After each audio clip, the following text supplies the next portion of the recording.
요즘 가장 핫한 이슈가 또 이제 의대 정원 문제이고 하다 보니 또 요게 이제 우리 지금 이 지역 의료 체계 이슈하고 또 동떨어진 이야기 같지는 않습니다. 그래서 왔다 갔다 하면서 이야기들을 하도록 할 거고요.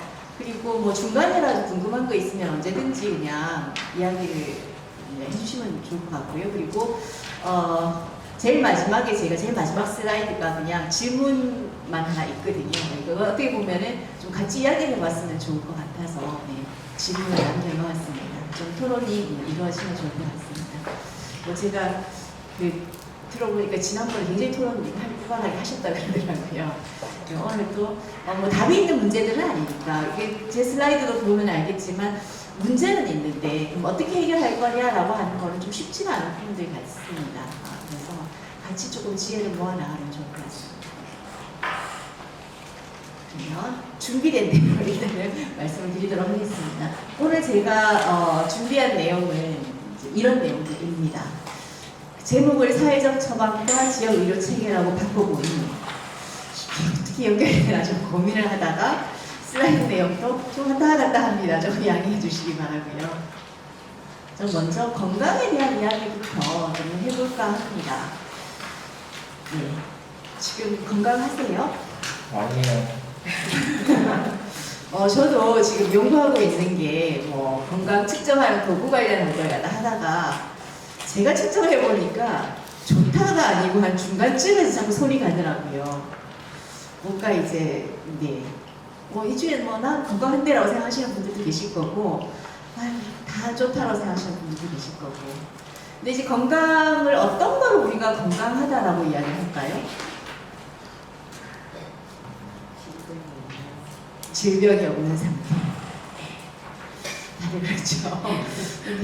딱히 뭐 질병은 없는데 무릎도 좀 쑤시고 계단 올라가는 건 좀 불편하고 나는 건강한가 아닌가 뭐 이런 생각도 들기도 하고요.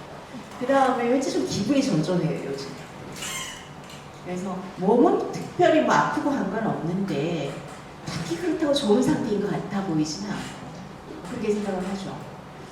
그래서 우리가 이제 세계보건기구 WHO 또 이제 국제적으로 또 이제 유명한 데서 하는 이야기들을 또 좀 우리가 신뢰를 하고 받아들인 경향이 있습니다. WHO에서 아주 좀 오래된 이야기입니다. 뭐라고 건강을 정의를 했냐 하면 단순히 질병이 없거나 허약하지 않은 상태가 아니라 아까 질병이 없는 상태라 이야기하셨죠? 그것뿐만이 아니라 신체적, 정신적, 사회적으로 완전한 웰빙의 상태라고 이야기를 합니다. 웰빙을 뭐라고 번역할까 하다가 요즘 웰빙이라는 말도 많이 쓰고 하니까 그대로 이제 그냥 두는 게 낫겠다 싶어서 그냥 가지고 왔습니다. 그러니까 우리가 단지 몸이 불편하지 않은 것만이 아니라 정신적으로도 그렇고요. 특히 요즘 이제 우리나라는 정신적 측면에서 좀 건강이 좀 우려되는 부분들이 많은 것 같고요. 사회적으로도 저는 사실 요즘 되게 걱정이 많이 되더라고요. 작년인가 재작년인가 어디서 조사한 자료를 봤더니 이제 각 국가별로 조사를 했어요. 국가별로 조사를 했는데 그 사회의 어떤 갈등 지수랄까에 대해 조사를 했어요. 우리나라는요 단연 1등입니다. 인종 갈등 제외하고는 다 1등이에요. 소득 격차에 관련된 어떤 그런 거, 교육 관련된 거, 지역 관련된 거 굉장히 갈등이 심하다고 다들 인식하고 있어요. 딴 나라는 갈등이 심하다고 인식하는 사람이 한 20, 30% 정도라면 우리는 7, 80% 정도 좀 되더라고요. 사회적으로도 별로 건강해 보이지가 않아요. 그래서 이렇게 이제 정의를 좀 넓혀놓고 보면 조금 우려가 되는 부분들이 있긴 합니다. 그런데 이제 또 좋은 이야기들도 많이 하잖아요. 뭐 법률적으로도 우리나라에서 이제 건강권 이야기를 하기도 합니다. 건강할 권리예요. 건강이라고 하는 거는 그냥 뭐 내가 스스로 찾아 나가거나 누가 나한테 뭐 100% 준다라기보다는 어떻게 보면 누구나 건강할 권리를 가지고 있다라고 뭐 법에서도 그렇게 천명을 하고 있습니다. 보면 우리나라 보건의료기본법 제10조에서 건강권을 이야기하고 있어요. 모든 국민은 이제 건강에 대해서 국가의 보호를 받을 권리를 가진다라고 이야기를 하고 있고요. 그 다음에 성별이나 나이, 종교, 사회적 신분, 경제적 사정 등을 이유로 자신이나 가족의 건강에 관한 권리를 침해받지 않는다. 건강권에 대해서 표방을 하고 있습니다. 그리고 뭐 아까 WHO 세계보건기구 이야기를 했지만 전 세계적으로도 사람들이 일정 수준의 건강을 다 누려야 된다. 당연한 권리다. 그리고 그걸 보장하기 위해서 국가가 사회가 노력해야 된다는 이야기를 하고 있어요. 그리고 세계보건기구에서 요즘 굉장히 밀고 있는 것 중에 하나가 보편적 건강보장 이야기를 하고 있습니다. 그래서 이제 건강보험, 우리는 이제 건강보험 가지고 있잖아요. 공보험 가지고 있잖아요. 그러니까 없는 국가들은 어쨌든 그런 것들을 좀 마련하라라고 이야기를 하고 있고요. 그래서 사람들의 건강을 다 좀 보장해야 된다라는 이야기를 하고 있어요. 왜 건강에 대해서는 유독히 우리가 뭐 핸드폰 안 갖고 있다고 해서 국가가 보장해야 된다 이런 이야기 하지는 않잖아요. 근데 건강이나 교육 같은 거에 대해서는 좀 그런 이야기를 해요. 누구나 기본적인 교육을 다 누려야 된다고 생각을 하잖아요. 그리고 그랬을 때 그 국가가 건강해지고 그 사회가 건강해질 수 있다고 생각을 해요. 건강도 마찬가지입니다. 그래서 우리가 일찌감치 어떻게 보면은 건강보험 제도를 갖다 도입한 이유이기도 하고요. 아픈 사람들이 많고 사회가 건강하지 못한 사람들이 많으면 그 사회 자체가 활력을 잃어버리고 발전하기도 사실 힘든 부분이기도 합니다. 그래서 건강이라고 하는 개인으로 보자라면은 기회를 내가 다른 것을 성취하려면은 몸이 아프면 그래서 공부하기도 힘들잖아요. 몸이 아프면 일을 하기도 힘들고요. 내가 하고 싶은 뭔가가 있다 하더라도 건강이 안 좋으면은 그거를 성취하기가 어렵죠. 그래서 건강이라고 하는 것은 우리가 마땅히 누리고 싶어하고 누려야 할 것들을 이루는 데 있어서 또 중요한 도구적인 측면도 있기도 합니다. 그러니까 건강 그 상태로 우리가 누려야 되는 것도 있고요. 그 다음에 건강이라고 하는 또 다른 목표들을 내가 성취하기 위해서 꼭 필요한 어떤 기회이기도 합니다. 다른 이제 그 공정한 기회를, 사회적으로 공정한 기회를 보장하는 한 요소이기도 하고요. 그래서 모든 사람이 어떻게 보면은 그런 어떤 기본적인 어떤 역량을 가지는 게 사회 정의에 부합한다라고 또 이제 유명한 학자들이 그런 이야기를 하고 있기도 합니다. 근데 현실은 그렇지 못한 편이지요. 건강에 있어서도 소득 수준에 따라서 격차가 있고요. 제가 어제 다른 학교에 박사 논문 심사를 하러 이제 중으로 물론 하긴 했습니다. 보니까 그 학생이 쓴 논문이 고용 상태의 불안정에 따라서 건강이 어떻게 달라지는지, 심혈관 질환으로 입원하는 율이 어떻게 달라지고, 그다음 위암으로 사망하는 게 어떻게 달라지는지를 봤는데요. 고용을 계속 꾸준히 유지하는 그룹이랑 그 다음에 그 실업 상태로 가는 그룹, 그 다음에 좀 불안정한 그룹으로 나눠서 봤는데 그 차이가 확 나더라고요. 그래서 어떻게 보면은 이런 고용 상태에 따라서도 건강 상태도 다르고요. 지역 간에도 차이가 있죠. 우리 좀 지역 문제도 많이 이야기를 하잖아요. 근데 지역 간에도 보면 건강 수준의 차이가 있습니다. 나중에 우리가 살고 있는 경남 지역은 어떤지 좀 볼 거예요. 그리고 뭐 우리나라만이 아니라 전 세계적으로 눈을 돌려보면 훨씬 더 그런 일들이 많고요. 그리고 실제 이제 건강이라고 하는 게 그 사람들의 빈곤에 접어들게 하는 중요한 요인이 됩니다. 이 사람을 건강에 보장한다는 게 건강에서만 끝나는 게 아니라 이 사람들이 갑자기 빈곤한 상태로 떨어지는 것들을 좀 방지할 수 있는 그런 게 되기도 해요. 그래서 건강 보장이라고 하는 게 굉장히 좀 중요하다라고 이야기를 합니다. 이거는 WHO에서 나온 보고서인데요. 자, 그럼 건강이라고 하는 거 어쨌든 광범위하게 정리를 했어요. 그러면 어떤 사람은 건강하고 어떤 사람은 건강하지 않죠. 그래서 건강이라고 하는 것들을 결정하는 요인이 뭔지를 뭐 예전부터 조금 살펴봤어요. 봤더니 예전에는 의료 시스템이 잘 되면 사람들이 좀 건강하지 않을까. 의료 시스템이 조금 취약하면은 이 사람들이 의료 서비스를 충분히 받으면 건강해지지 않을까라고 생각을 했어요. 근데 이게 이미 한 1970년대, 한 80년대 그거 아닌 것 같다는 이야기가 나온 겁니다. 보니까 의료 체계, 의료 서비스가 건강에 미치는 영향이 한 20%밖에 안 된다라고 해요. 그럼 나머지는 뭐냐? 생물학적 요인. 우리 코로나 때 봤잖아요. 이런 바이러스 돌고 하면 꼭 그런 것도 있고요. 생물학적 요인도 있고 그 다음에 유전적인 것도 있어요. 그죠? 어떤 사람은 체질을 건강하게 타고났고 어떤 사람은 좀 그렇지 않고 유전적인 요인도 분명히 있습니다. 근데 그건 사실 내가 어떻게 하기가 쉽지가 않아요.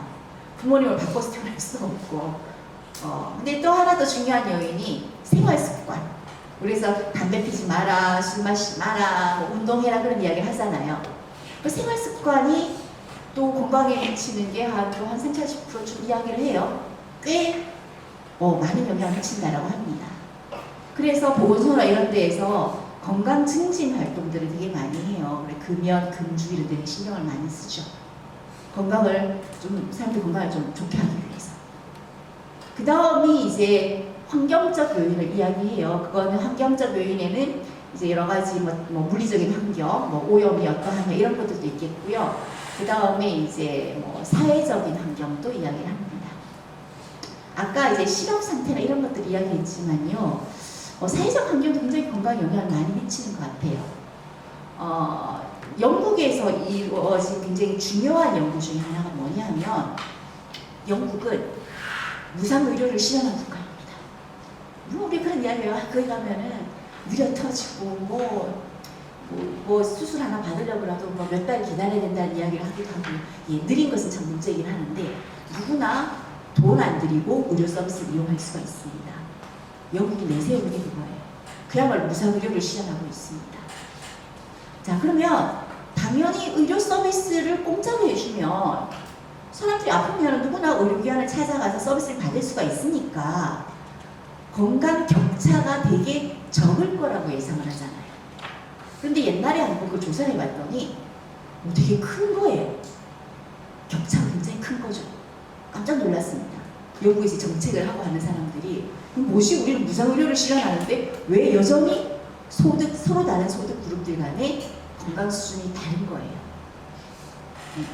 물론 그거에는 여러 가지 요인들도 있겠죠. 어떤 환경에서 내가 일을 하느냐도 있을 거고 영양 상태가 어떠냐라는 것도 있을 거고요. 그죠? 뭐 의료 서비스만 해결한다라고 다 해결되지는 않잖아요. 나머지 건강에 미치는 다른 요인들을 어떻게 해보지 못하고 의료 서비스만 해결한다라고 해서 줄이는 데는 한계가 있더라는 겁니다. 또 그 다음 이런 연구가 있었어요. 진짜 재미있게 봤었던 연구인데 공무원이라 그러면 그래도 비교적 좀 균질적이잖아요. 크게 못 사는 사람도 없고요. 크게 바꿀 일도 없고 영국도 마찬가지겠죠. 공무원 비슷하잖아요. 그러면 뭐 근무 환경도 아주 크게 차이 나는 건 아닐 거고 비슷해야 되지 않을까라고 예상을 했는데 그것도 조사를 해보니까 직급에 따라서 건강 수준이 확 차이가 나는 거예요. 뭐지? 생각해보니까 내가 어느 이제 상위 직급이냐 하위 직급이냐에 따라서 받는 스트레스라든지 그다음 업무에서 자율성의 정도도 좀 차이가 날 거고요. 이런 것들이 다 또 건강에 영향을 미치는구나 라는 또 이야기를 하게 됩니다. 그래서 건강이라고 하는 게 굉장히 복잡하고요. 다양한 요인들이 건강에 영향을 미치는 것 같습니다. 최근에 세계보건기구에서 이야기하고 있는 것은 건강의 사회적 결정 요인에 대해서 이야기를 하고 있어요. 되게 보면은 엄청 이야기를 넓혀버렸습니다. 그래서 건강의 사회적 결정 요인이라고 하는 거는 사람이 태어나서 성장하고 생활하고 일하고 늙어가는 여러 어떤 조건들이 다 건강에 영향을 미친다는 거죠. 그리고 그 사회가 가지고 있는 질병 대응 체계, 어떤 의료 시스템 같은 것도 여기 해당이 되겠죠. 이런 것도 건강에 영향을 미치고요. 어떻게 보면은 이전에는 생활 습관이 중요하다, 뭐 의료 체계가 중요하다는 이야기 했다라 그러면 아니다, 단지 개인의 생활 습관뿐만이 아니라 그런 것들을 규정하는 조금 더 넓은 사회적 요인들이 있더라. 그리고 우리가 그거를 좀 같이 개선하려고 노력하지 않으면 그냥 본인이 개인적으로 담배 안 피고 술 안 마시고 운동 열심히 하고 의료 서비스를 열심히 받는다라고 해서 그 사회의 건강 격차의 문제, 건강 수준의 전반적으로 끌어올리는 거에는 좀 한계가 있더라 라는 이야기를 하는 겁니다. 특히나 이제 요즘은 그 건강 격차를 줄이기 위해서는 사회 시스템 자체가 조금 더 공평하고 이런 방향으로 가야 된다라는 이야기들을 많이 하고 있어요.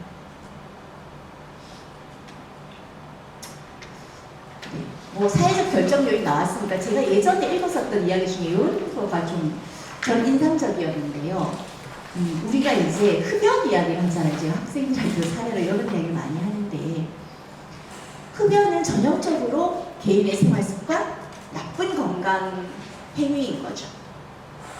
그래서 그거를 이제 개선하기 위해서 교육도 하고 금연 교육도 하고 그래요.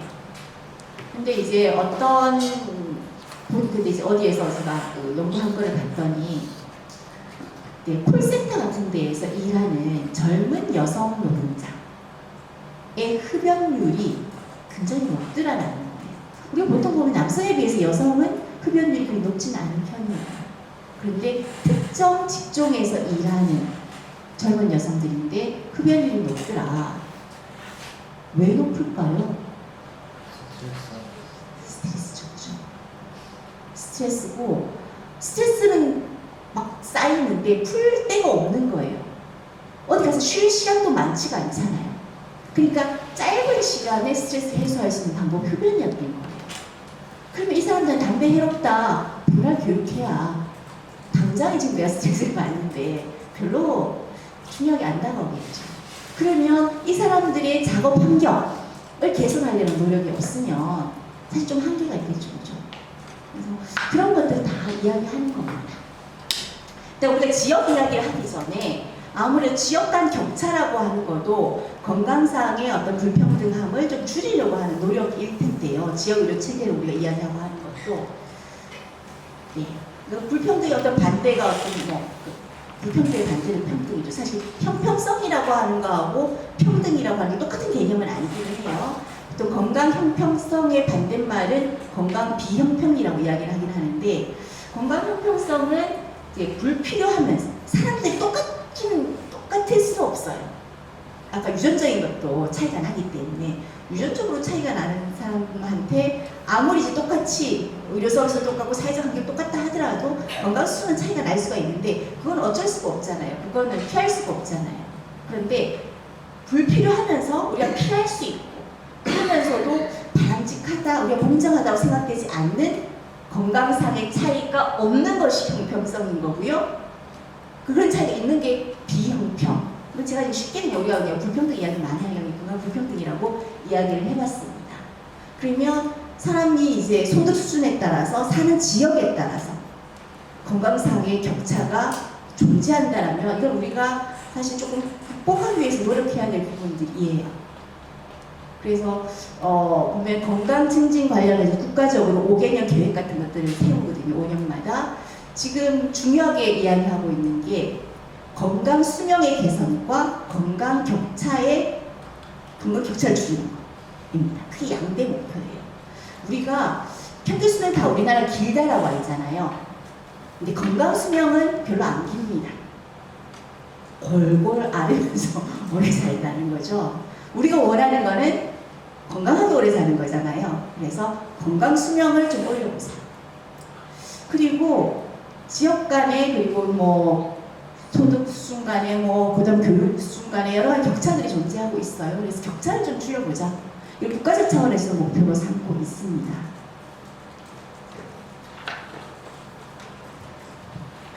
그리고 이런 어떤 그런 우리나라뿐만이 아니라 전 세계적으로 우리나라 오히려 조금 늦은 감이 있고요. 다 건강 격차를 줄여나가는 것을 굉장히 중요한 국가적 목표로 삼고 있어요.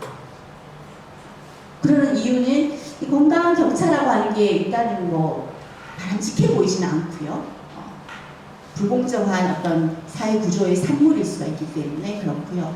또 하나는 효율이라고 하는 관점에서 봤을 때도 바람직하지 않다라고 이야기를 해요. 자, 뒤에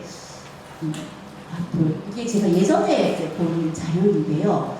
좀 시사하는 바가 큰 것 같아서 학생들한테도 좀 이야기를 해주는데, 자, 요거는 미국하고 캐나다를 주별로 나누어서 봤습니다. 미국 보면 주별로 조금 우리 아예 이제 별개의 나라처럼 조금 따로따로 움직이는 것들이 많잖아요. 정책도 조금 다르고요. 그러다 보니 주들 간의 상황이 조금 많이 다른 것 같아요. 캐나다랑 미국 당연히 다르겠죠.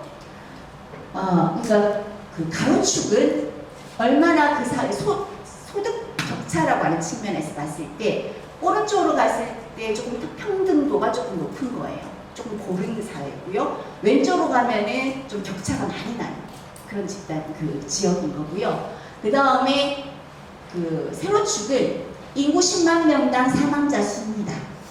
많이 죽는다. 건강 수준이 안 좋다라는 거죠. 자, 보시면은요. 그래서 각 주별로 이제 데이터를 가지고 점을 찍어본 겁니다.